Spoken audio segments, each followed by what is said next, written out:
Despite his repeated failed attempts, he finally summoned the courage to ask his crush out, only to be brutally rejected, just like the 99 times before. But things were about to change when he entered high school, and the awkward, unattractive Rento would somehow become a magnet for girls, even marrying several to make up for his past rejections. It all started when Rento gathered the courage to confess his feelings to his longtime crush. She told him she liked him, yes, but only as one of her fans, not as someone she would ever date. She even went as far as saying that the thought of dating a loser like him made her want to puke. This rejection sent Rento spiraling into a deep depression, wishing he could just disappear. As his friend walked him home, they tried to cheer him up, making light of the fact that it was his 100th rejection. His friend joked that he might even set a Guinness World Record for it. Meanwhile, Rento just stood there sobbing like a broken soul, thinking back on his first rejection and wondering if he'd ever know what it felt like to have a girlfriend. His friend, confused by Rento's consistent failures despite his many good qualities, bid him farewell with a sarcastic good luck for his high school love life, which seemed doomed to be another disaster. That night, Rento went to a shrine to pray to the god of love, hoping for a miracle. He felt he had nothing to offer, no redeeming qualities, that he desperately wished for a life of joy and love. As he prayed, something strange happened. A voice echoed through the shrine. Startled, Rento saw a muscular old man emerge from the donation box claiming to be the great god of love. But the god told Rento not to worry. He would meet his soulmate in high school and his life would be filled with love and happiness. Rento was overwhelmed with hope at the thought of meeting his soulmate, only for the god to add something unbelievable. Rento would meet not one, but 100 soulmates. Rento laughed at the absurdity and called the god a fraud, threatening to burn the shrine down if it was all just a trick. A month later, Rento entered high school, unaware that his strange 100 soulmate journey was about to begin. One day, while walking down the hall, he accidentally bumped into two girls, Inda and Hakari. As soon as their eyes met, Rento felt a strange sensation. Could these two girls be his soulmates? As he tried to help them up, Hakari pretended to have sprained her ankle and asked Rento to carry her to the nurse's office. This caused Rento to sob with guilt, feeling terrible for unintentionally hurting such a pretty girl. As he tried to pick her up, Inda, also pretending to be injured, blocked his path. In a flurry of confusion and self-punishment, Rento started punching himself as if to atone for his clumsiness. This made the girls stop him, realizing they had been faking their injuries all along. As Rento helped them both to their feet, the girls began to cling to him, fighting over space as they walked to the nurse's office.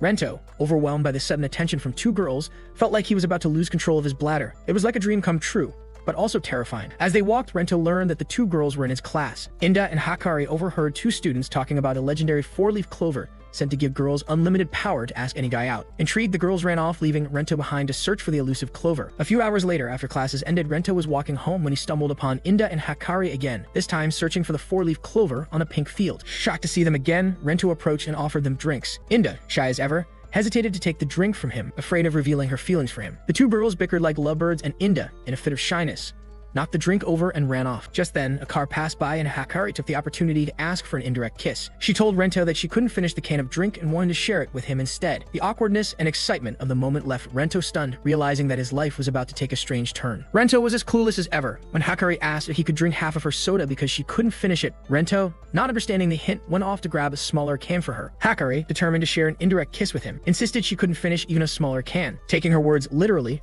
Rento decided to gulp down the soda for her. But just as her plan was about to succeed, Hakari got so overwhelmed with excitement that she spilled the entire drink. Her dream of an indirect kiss was gone, leaving her heartbroken. Rento, noticing her distress, kindly offered her a handkerchief to clean herself up, but Hakari instead took his hand and, blushing deeply, confessed her feelings for him. She asked him out right then and there, declaring that she couldn't be the only grade schooler. Just as the moment was about to become intimate, Inda, who had always been in denial about her feelings for Rento, appeared. She carried a bag filled with soda cans as a gesture to repay Rento for his earlier kindness, only to freeze in shock at the sight of Hakari holding his hand. Unable to hold back her emotions any longer, Inda also confessed her love for Rento. For the first time in his life, Rento was faced with a completely foreign dilemma. Two girls had asked him out on the same day. The girls demanded that he choose between them, but Rento, feeling conflicted and overwhelmed, told them he needed time and asked for their patience until the next day. That night, Rento returned to the shrine and begged the so-called almighty god of love for advice. The god, who seemed to have memory issues, admitted that he'd made a mistake. Instead of blessing Rento with one soulmate, he had accidentally given him 100. To make matters worse, the god revealed that Rento had to make all 100 soulmates happy or he would die a terrible death. Horrified, Rento realized the god of love was far from almighty and had a bad case of Alzheimer's.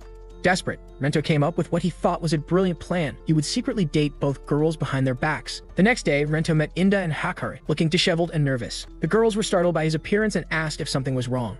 Rento, unable to lie, made a heartfelt confession. He admitted that he didn't want to choose between them because he cared for them both. He went on to make an emotional speech declaring his love for both of them and promising to make them the happiest girls alive. To back up his sincerity, he presented each girl with a four-leaf clover, knowing how much they had searched for it. Inda scoffed at the idea of believing in such a childish legend, but Hakari reminded her that they had once believed in it enough to search for it themselves. Inda initially refused to share Rento with anyone, stating that she wanted him all to herself. But when Rento delivered another romantic speech about how much she cherished both of them, Hakari was the first to agree to be his girlfriend. Seeing this, Inda, unable to suppress her jealousy, also agreed, reluctantly accepting the idea of sharing Rento. Overjoyed, Rento promised to make them both happy, completely forgetting he had 98 other soulmates waiting for him. As Rento basked in his newfound happiness, he began talking to a pole about his relationship status without even realizing it. The girls caught him in the act, and embarrassed, Rento quickly distracted them by explaining how thrilled he was to finally have girlfriends. Inda, sensing his loneliness, softly told him that she was always ready to listen to him, though her shyness made her retreat almost immediately. Hakari, more assertive, grabbed Rento's hand and pulled him close. Inda, jealous as always, grabbed his other hand, and the three of them walked to school together like lovebirds, their names echoing each other's minds. As they entered the school year, they were interrupted by the sight of the infamously strict vice principal chasing a delinquent student. The scene made them pause, but Hakari suddenly asked Rento if he had ever kissed anyone before. Clueless as always, Rento admitted that Inda and Hakari were his first ever girlfriends. Hearing this, the two girls launched into a heated argument over who would get to be Rento's first kiss. During lunch, the trio sat alone on the rooftop. Hakari seized the opportunity to offer Rento food she had made for him. When Rento took a bite and began crying tears of joy at how delicious it was, Inda, feeling jealous, pulled out a batch of cookies she had baked. Rento opened his mouth to receive a cookie, but Inda, embarrassed, accidentally stuffed it into his eye instead. When Rento finally got to taste it, he joked that it was love at first bite, literally. The rooftop soon became the stage for a battle of affections. Hakari, devising a clever plan, came close to stealing Rento's first kiss, only for Inda to interrupt by blinding Rento's other eye with yet another cookie. The battle escalated into chaos, with Hakari delivering playful melon punches to Inda, while Rento finally realized what was going on. Despite the absurdity of the situation, Rento couldn't help but feel like his life had taken a miraculous turn. He, the clueless boy who had faced 100 rejections, was now the center of attention for two beautiful girls. But with 98 more soulmates out there, his chaotic love story was just beginning. Rento sighed as the chaos between Inda and Hakari escalated. He told them bluntly that instead of fighting, they could have just asked for a kiss. Even after his little speech, the girls continued their bickering, ignoring his attempt at reasoning. Despite their fighting, Rento secretly came up with what he thought was a genius plan to settle the matter: a random kiss. To execute his brilliant idea, Rento blindfolded both girls and declared that fate would decide who would get his first kiss. He approached Hakari first, but in his nervousness, accidentally grabbed him to do it right this time. The situation, assumed it was Rento's doing. In her rage, she kicked him squarely in the gut, calling him a shameless degenerate. Despite numerous tries, each attempt at creating a random kiss failed miserably. Exhausted and utterly defeated, the trio sat in silence, wondering how something as simple as kissing could be so difficult. Before long, Inda and Hakari began bickering again, each laying claim to Rento. Frustrated and overwhelmed, Rento stopped them mid-argument and took all the blame upon himself. He confessed tearfully that he was a useless, inexperienced boyfriend with no idea what he was doing. Embarrassed, he ran off, yelling for the infamous vice principal, a terrifying disciplinarian who punished rule breakers with an unexpected French kiss. Horrified at what he might do, Inda and Hakari ran after him. They arrived just in time to stop the vice principal from carrying out her bizarre punishment. Catching their breath, the girls demanded to know why Rento had run off like that. Rento, filled with emotion, confessed that he loved both of them deeply and hated seeing them fight. His words softened their hearts, and the two girls, moved by his sincerity, reluctantly agreed to let go of their rivalry, at least for now. In a burst of excitement, Rento came up with another brilliant idea. They should all share a kiss at the same time, a kiss song, as he called it. Although the suggestion sounded completely ridiculous, the girls, caught up in the moment, agreed. Somehow, they managed to pull it off, creating a strange, heartfelt scene that felt like a mix between romance and absurdity. Rento was so happy he thought their shared kiss might have summoned a UFO, or perhaps just his good fortune. The next day, Rento and his two girlfriends were in the library, where Inda and Hakari were trying to impress him by checking out cookbooks to prepare meals for him. Meanwhile, Rento wandered the shelves, searching for a book that piqued his interest. Just as he reached for one, his hand bumped into another. Looking up, he locked eyes with a shy girl who was also reaching for the same book. It was a classic Netflix romance moment, and Rento felt the now familiar soulmate sensation ripple through him, setting the stage for the next chapter in his adventure. To be continued, subscribe for episode 2, about how God assigned 100 soulmates to Rentaro, and if he fails to impress them after they will die. Rentaro has been on a legendary quest to obtain 100 wives, and so far he's managed to collect 6. At the end of season 1, late 2023, Hikari began to worry that Rentaro might get bored with their relationship, so she decided to spice things up with Kasuri and her new drug experiment. Unfortunately, she messed up again, causing an explosion that sent Rentaro and his girls to the roof. Rentaro saw that everyone was alright,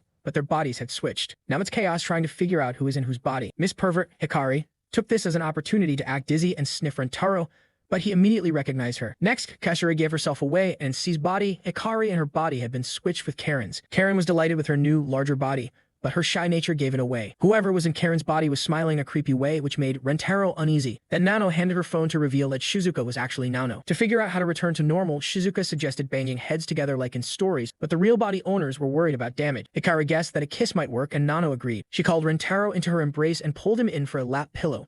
showing a dangerously affectionate, motherly side. After everything was set up, she kissed her prince and the body switching was resolved. The kiss released the soul from the body. Rentaro was still in shock, gave Rentaro a blow to the head, and somehow he released her soul. Lastly, Karen Hikaru's body was tough to watch, but Rentaro kissed her too to finish the ritual. With all the girls back in their original bodies, their plan to excite Rentaro worked. He confessed that he loved all of them just as they were, which melted their hearts. The girls wanted to kiss him in their respective bodies, and after the kiss mania ended, it was lunch break. Rentaro encountered a new girl who seemed to be another soulmate. She looked like a middle schooler, but there was no rule saying she couldn't be there. She had forgotten her wallet and couldn't buy her egg bread. Rentaro, being kind, offered to share his, and she gladly accepted. She explained that her class had been talking about the egg bread in a movie, which gave her a craving. But she was a good eater. She was also a bit irritable when hungry, but after eating the bread, she felt better. Rentaro tried to figure out if it was her favorite food, but the girl revealed that she had been craving it after caring about it. Despite being a bit rude to him earlier, she appreciated the gesture. This was the beginning of Rentaro's relationship with a new foodie girl. Later, Rentaro invited her to the cooking classroom where he made her the egg bread himself. She was impressed and touched even though Rentaro got burned by the oil while preparing it. When she asked why he was so kind to her, Rentaro explained that he found it charming how she enjoyed her food. This melted her heart and she confessed she wanted to eat every meal with him as her boyfriend. That's how Rentaro bagged his 7th girlfriend, introducing her to his harem family. She made it clear that she wasn't interested in getting along with the other girls, and Nano understood her feeling. Rentaro mentioned a local food competition where the winner would receive money and gelato. Kusumi thought of going alone, but middle schoolers need a guardian, so she asked Hikari to pretend to be her mom. Hikari agreed, but only if Kusumi called her mommy in return, a deal Rentaro wasn't having. The first episode ended here, so stay tuned for the next one. Don't forget to subscribe and hit the bell icon to get the latest update. So far, we've seen Jinwoo in the middle of the job change quest. After a fierce battle, he defeats with great difficulty. Just as he thinks it's over, he's ambushed by an army of soldiers.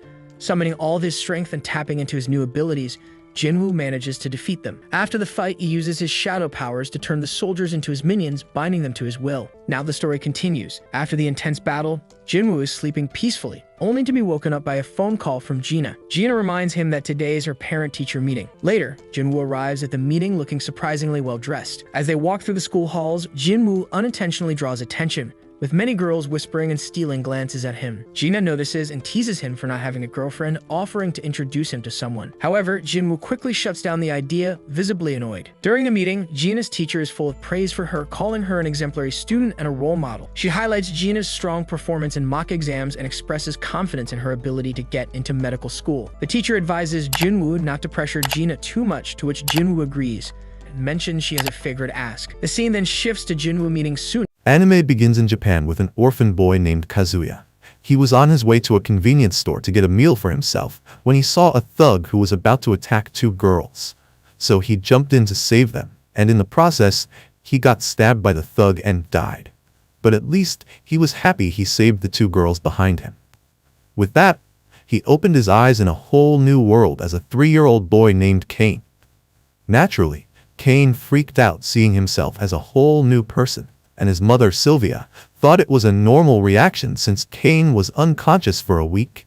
That's why the anime begins in the royal capital of Paluma, a world where demi-humans are slaves and the treatment of demi-humans is harsh. But only Bonzo was the one who showed kindness to demi-humans and paid extra for their hard work. The demi-humans tried to return the money, knowing other humans would look down on Bonzo for showing kindness to them, but his assistant Quinn told the guy to accept it since Bonzo wouldn't back down. Bonzo wanted equality for both humans and demi-humans, but suddenly his hands started to glow and with a flash of light, he vanished and was summoned to an unknown place. In the Kiro Kingdom where Bonzo was summoned as a hero candidate. Then a minister told him they were battling against the Dark Army, so they had to summon heroes from other worlds. He brought out a crystal to assess Bonzo's powers, and all the hero candidates received divine blessings, powers beyond imagination. But Bonzo didn't receive